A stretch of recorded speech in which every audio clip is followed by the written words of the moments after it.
טוב, נפגשתי היום עם אימהות של לוחמים, ואני חושב שהמסר שצריך לצאת מכאן היום, לאחר שישבנו, שמענו כמה דברים.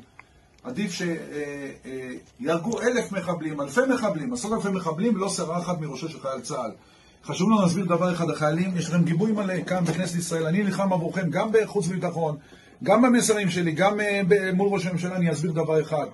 חיי חיילי צה"ל לפני הכל, גם אם צריך להפציץ ולהרוג כמה שיותר מחבלים בעזה, לא לחשוש. ואני אומר, זה העוצמה שלנו, זו העוצמה שלנו, כמו שאני פעלתי המון למען חיילי צה"ל לאורך כל התקופה, גם עכשיו, בפרט עכשיו, וזו המשימה שלנו כחברי כנסת, כי היום מתעסקים רק בלחימה. אם מתעסקים בלחימה, חיילי צה"ל צריכים להרוג כמה שיותר מחבלים, להחזיר ביטחון לישראל, ודבר אחד הם צריכים להבין.